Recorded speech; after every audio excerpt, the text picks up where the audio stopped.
जब भी आपसे बात करता हूं तो एक बात प्रदेश की जनता को आपके माध्यम से हमेशा बताता हूं कि लोकतंत्र में जो जनादेश मिला उसका कांग्रेस पार्टी सम्मान और स्वागत करती है। जो जीता वो सिकंदर। मैं बार बार ये कह रहा था कि शिवराज जी 30,000 रजिस्टर्ड झूठ बोले और आखिरी झूठ सबसे बड़ा बहनों से बोल के गए कि मैं चुनाव पहले 1,000 दूंगा और चुनाव के बाद 3,000 आपके बहनों के खाते में आएंगे। और इस बीच किसी के चेहरे पे चुनाव लड़ा और मुख्यमंत्री किसी और को भारतीय जनता पार्टी ने बना दिया। 73 दिन आदरणीय मोहन यादव जी को मुख्यमंत्री और गृह मंत्री का प्रभार लेते हुए हो गया है। मुख्यमंत्री हमारे प्रदेश के हैं और प्रदेश के होने के नाते हमारे भी मुख्यमंत्री हैं।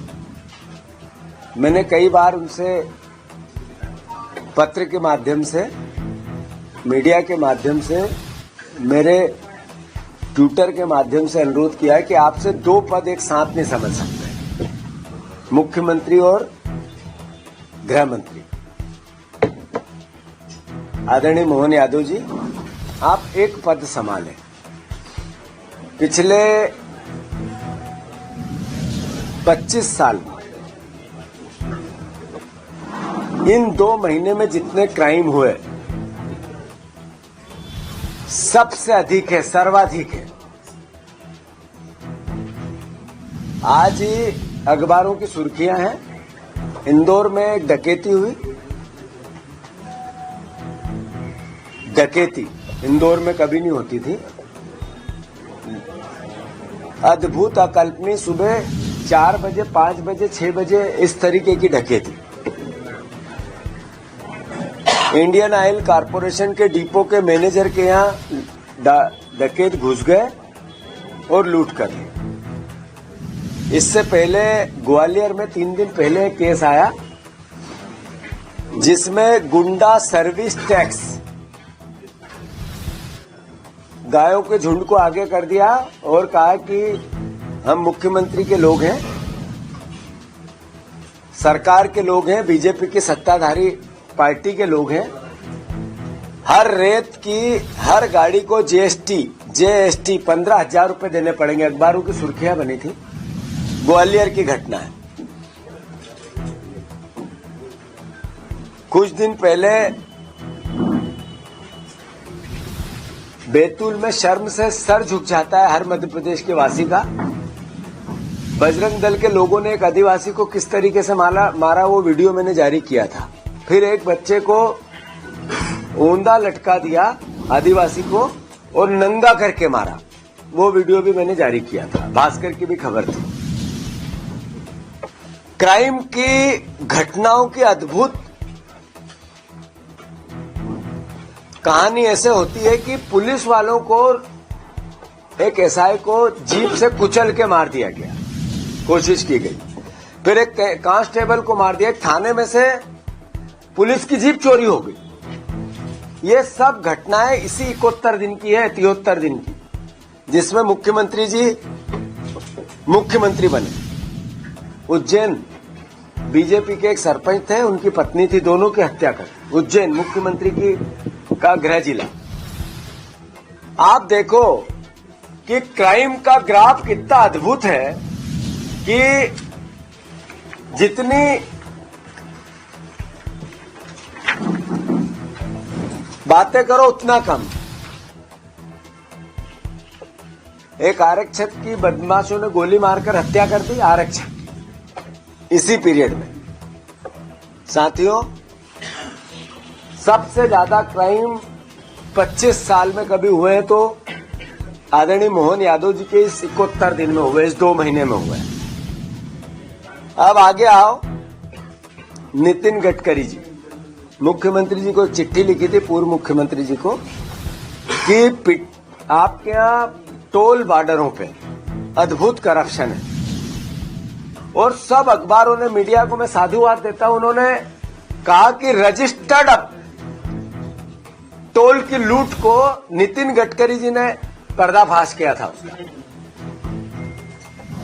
अभी रोज अखबारों की खबर है 16 बैरियर आरटीओ के 47 चेक पोस्ट हैं 47, इसमें 16 बैरियर पर कागजों की जांच होती है, जिसका अधिकतम रेट 105 रुपया है। 105 वसूली होती है 500 रुपए से 3000 रुपए एवरेज वसूली होती है, 500 रुपए से 3000 रुपए तक की। हम एवरेज मान ले कि 1500 रुपए की एवरेज वाहन से वसूली होती है, इससे ज्यादा होती है, इससे कम नहीं होती है। तो लगभग 7-8 करोड़ रुपए रोज की उगाई होती है, लूट होती है, वसूली होती है। मुल्ताई बैरियर महाराष्ट्र, नागपुर, छत्तीसगढ़, राजनांदगांव तरफ से जो वाहन आते हैं, अवैध वसूली को लेकर वाहन चालक अक्सर बैरियर कर्मचारी में बहस होती है और घंटों झगड़े होते हैं। शिवपुरी सिकंदराबाद चेक पोस्ट पे भी कई बार इस तरह के कमर्शियल वाहनों के ड्राइवरों ने 500 से 2500 रुपए की वसूली पर विवाद की और चक्का जाम किया। अभी इसी दौरान जब मैं बात कर रहा हूं, अहमदाबाद झाबुआ हाईवे पे ट्रक ड्राइवर 100 रुपए से लेके 500 रुपए अतिरिक्त, मतलब पिटोल जो वाहन है झाबुआ के आगे, जो महाराष्ट्र से छत्तीसगढ़ महाराष्ट्र से लगातार बैरियर पर भी इस तरह की शिकायत आई। रोज मीडिया डोमेन में भी ये बातें आती रहती है। मूल बात यह है कि क्राइम है और करप्शन है। मोहन यादव जी के पूत के पांव पालने दिख रहे हैं। मुख्यमंत्री ने छूट दे दी है लूट की। आप देखो, सेंधवा बॉर्डर पर लगभग 7,500 वाहन निकलते हैं रोज।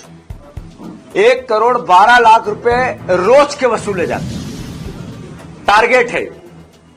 और जो वहां पर टोल पर अधिकारी बैठा है, मैं आप सबको भी अनुरोध करता हूं कि बिना माइक लेके आप अखबार के लोग जाओ, 24 घंटे में मेरी बात को सत्यता से पकड़ लोगे। 24 घंटे में जो पिटोल बॉर्डर है सेंधवा के बाद, जहां लगभग 3,500 वाहन जाते हैं, वहां 35 लाख रुपए टारगेट दिया है सरकार ने। अधिकारी को नगद देना है, लूट का देना है, करप्शन का देना है। नया गांव जहां 6,500 लगभग 1 करोड़ रुपए वहां से आने चाहिए रोज के। सिकंदराबाद दिनारा जो टोल है, 6,000 वाहन रोज निकलते हैं, लगभग एवरेज 60 लाख रुपए रोज के चाहिए। चक घाट 4,000 वाहन निकलते हैं, 40 लाख रुपए रोज के चाहिए। खवासा 5,000 वाहन, 75 लाख रुपए रोज के चाहिए। हनुमना 3,500, 35 लाख रुपए रोज के चाहिए। मुल्ताई 3,500 वाहन निकलते हैं एवरेज, 52 लाख रुपए रोज के चाहिए। मालथोन 3,500 वाहन निकलते हैं, 35 लाख रुपए रोज के चाहिए। मुरैना 6,500 वाहन निकलते हैं, 97 लाख रुपए, 1 करोड़ रुपए रोज के चाहिए। चिरुला 2,500 वाहन निकलते हैं, 25 लाख रुपए रोज के चाहिए। रजेगांव 1,500 वाहन रोज निकलते हैं, 15 लाख रुपए रोज के चाहिए। सोसर 1,500 वाहन निकलते हैं, 15 लाख रुपए रोज के चाहिए। मोती नाल 2,500 वाहन निकलते हैं, 25 लाख रुपए रोज के चाहिए।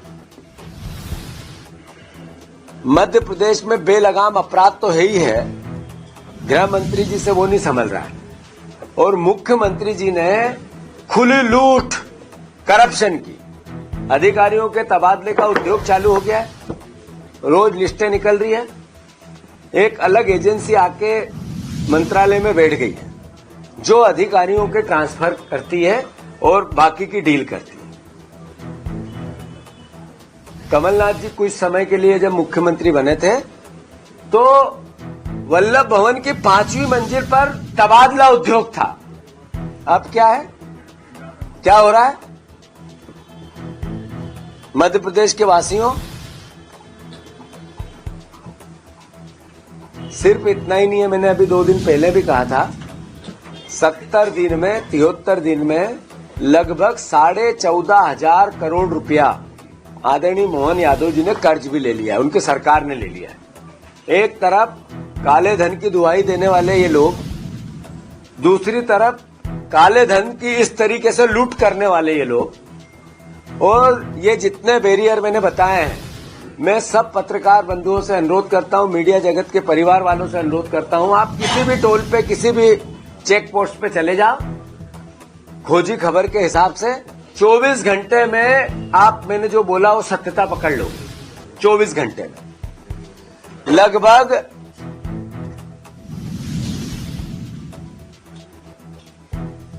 इस तरह की लूट इससे पहले मध्य प्रदेश में होती थी, पर यह अकल्पनीय हो गई है। तो मैं मानता हूं आदरणीय मोहन यादव जी को इस पर लगाम लगानी चाहिए।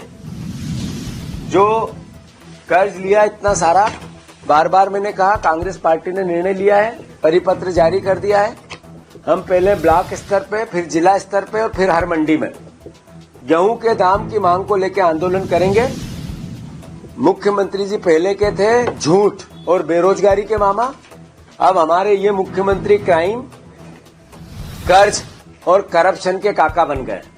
2 महीने में पूत के पांव पालने दिख रहे हैं, सिर्फ 2 महीने में। मैं अनुरोध करना चाहता हूं, मध्य प्रदेश की जनता जनार्दन जागे। हमारा दायित्व है मध्य प्रदेश के विपक्ष के होने के नाते कि हम ये सवाल उठाते रहें, जनता के बीच में अपनी बातें कहते रहें, और जरूरत पड़ी तो अभियान चलाएंगे। इन टोलों पे कांग्रेस पार्टी अभियान चलाएगी, मीडिया जाए उसका स्वागत है, नहीं जाएगी तो हम वीडियो के जरिए खोजी खबर बना के इन सब करप्ट आरटीओ बैरियर पे जो काम करने वाले कर्मचारियों और इस सरकार का चेहरा उजागर करेंगे। मैं अनुरोध करना चाहता हूं कि मुख्यमंत्री जी, आप ये कर्ज ले रहे हैं तो 2700 रुपए गेहूं का दाम दो, 3000 बहनों को दो, 3100 धान के दाम दो, 450 की गैस का सिलेंडर दो। जो कहा रामायण और गीता जैसा वचन पत्र पूर्ण करो। धन्यवाद। उसमें 50 कॉलेज से जो अनफिट हैं, सरकार ने अनुपालन में जो मान्यता देने की प्रक्रिया है उसे बदल दी, और उस प्रक्रिया में और गली मोहल्ले में कॉलेज खुल जाएंगे, जो अपात्र लोग फिर से पात्र हो जाएंगे। आप देखो कि मैंने आज सुबह भी ट्वीट किया है कि नर्सिंग में करप्शन, लूट की खुली छूट। अब मान्यता रद्द हुई, कॉलेजों की गलती हुई, प्रशासन की चूक हुई, पर वो नर्सिंग के छात्र जिनने उनकी जिंदगी के 5-5 साल, 3-3 साल, 2-2 साल चले गए, इसके लिए दोषी कौन है? और ये अपराध इस सरकार का है कि नहीं? ये भारतीय जनता पार्टी इसके लिए अपराधी है कि नहीं? पटवारी परीक्षा में किस तरह का करप्शन हुआ और किस तरह के रिजल्ट निकले, किस तरह की जांच हुई, सर्वविदित है। कांस्टेबल घोटाला हो चुका है, पीएससी घोटाला हो चुका है, जितने इंटरव्यू होते हैं उसमें भी एक तरह से ये सरकार बच्चों के भविष्य के साथ करप्शन करती है। मैं मानता हूं कि नर्सिंग में जो बच्चों का भविष्य अधर में लटका, उनका समय गया, उनकी उम्र निकली, जो मान्यता रद्द हुई, जो नई आनंद फानंद मान्यता दे रहे हैं, इसके लिए एक ही दोषी है सरकार, BJP, Bharatiya Janata party.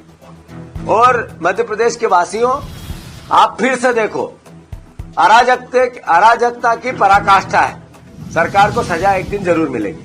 Sir, आपने बदलाव में बोला है कि राम यात्रा शुरू करेंगे, तो कब से करेंगे और क्या उसका और दूसरा ये है कि उस यात्रा का उद्देश्य क्या है आपका, राम यात्रा का, लोकसभा चुनाव से? मैं बार बार ये बात कहता हूं कि कांग्रेस पार्टी का उद्देश्य हमेशा से एकमात्र होता है कि भगवान राम का मंदिर बना, स्वागत भी है, सत्कार भी है और खुशी भी है।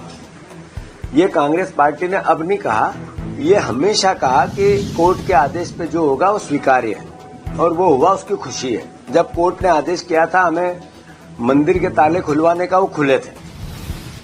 राम का मंदिर बना, राम यात्रा भी होगी, दर्शन भी होंगे, पर राम के भक्तों का क्या होगा? ये महंगाई सर चढ़ के बोल रही, इसका क्या होगा? राम यात्रा के जरिए याद दिलाएंगे महंगाई कम करो। राम यात्रा के जरिए हर घर से एक बच्चा बेरोजगार है।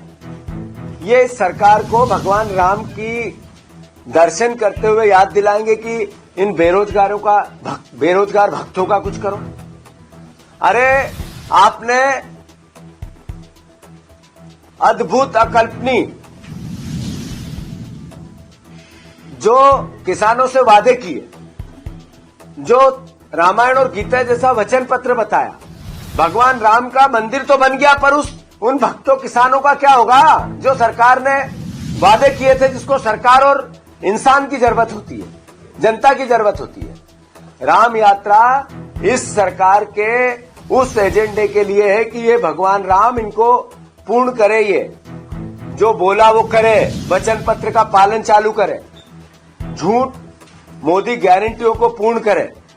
एक गारंटी मोदी की अगर पूरी हुई हो जो 2014 में बोली, या एक गारंटी जो 2023 के चुनाव में बीजेपी ने यहां दी थी, तो कोई बीजेपी के प्रदेश अध्यक्ष तय कर सकते हैं मुझसे, मैं करने को तैयार हूं, उनके ऑफिस आके करने को तैयार हूं। वो मुझे निमंत्रित करें, जो वचन पत्र लेके जाऊंगा और उनसे सवाल करूंगा कि भगवान राम का मंदिर बना, अब भगवान राम के राम लला का वास्ता आपको इसको पूर्ण करो, भक्तों का आप हरेसमेंट कर रहे हो, तो ये हमारा दायित्व है।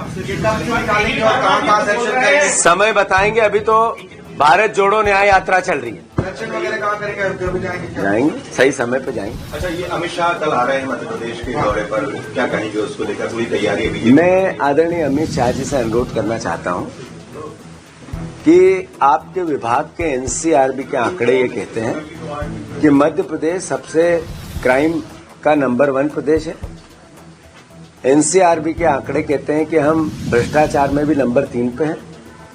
एनसीआरबी के आंकड़े ये कहते हैं कि हम चौथे नंबर के सबसे बड़े बेरोजगार हैं। भारत सरकार की रिपोर्ट अनुसार ये है कि हम चौथे नंबर के सबसे बड़े बेरोजगार हैं। 4 लाख करोड़ के लगभग हमारे पे कर्ज हो गया है। भारतीय जनता पार्टी को आप चुनाव पहले मोदी गारंटियां जो देके गए थे, इन सब का एक भी पूर्णता नहीं आई है। मध्य प्रदेश सरकार को चुनाव पहले, आचार संहिता के पहले 1 लाख करोड़ रुपए का विशेष पैकेज देके कृपा करके जो वादे आपने दिए, चुनाव जीत गए, सरकार बना ली, वो पूर्ण करवा दें, क्योंकि हमारी सरकार के पास पैसे नहीं है। हमारी सरकार ने प्रोविजन किया है अभी अनुपूरक बजट में कि जो कर्ज लिया उसकी अदायगी कैसे करें, और बाकी जितना 70% तक उसमें प्रोविजन है खर्चों का, तनख्वाहों का। केवल बच्चों की स्कॉलरशिप के पैसे नहीं दिए, बुजुर्गों की पेंशन के पैसे नहीं दिए, बहनों के अलग अलग जो महिलाओं की योजनाओं के जितने भी प्रोविजन है वो सब पैसे रुके हुए हैं। पंचायतों के पैसे नहीं दिए, राशियां नहीं दी, नगर निगम की राशियां नहीं दी, नगर पंचायत की राशियां नहीं दी, सब रुका हुआ है, सिर्फ इसके लिए कि लाडली बहना के 1250 देने हैं, चुनाव तक वो देंगे, फिर जैसे ही चुनाव हुए बंद। तो मेरा आपसे अमित शाह जी से अनुरोध है कि जो बोला वो करवाओ। लोकसभा के पहले आ रहे हो, मोदी गारंटी ने 14 में जो बोली थी वो पूरी हुई न, 23 में जो बोली वो पूरी। गिरिराज सिंह शर्मा जी कह रहे हैं यात्रा निकाल रहे हैं, पहले अपनी आकाओं से तो पूछ ले। इसी से यात्रा जुड़ा हुआ गिरिराज सिंह कह रहे हैं कि आप तो राम को काल्पनिक मानते थे, अब राम यात्रा क्यों निकाल रहे हैं? राम यात्रा निकालने का ने भी यही कहा है। ऐसा है कि मैंने बता दी कि जो राम के भक्तों से आपने वादे किए वो पूरे करो, इसलिए राम से गुहार करेंगे कि इनको आपके नाम पे वोट लेते आते हैं, पर आपके नाम के बाद काम करते नहीं आते, वादे पूर्ण करते नहीं आते, मोदी गारंटी पूर्ण करते नहीं आते। धन्यवाद। नहीं पर वहां चल रहा है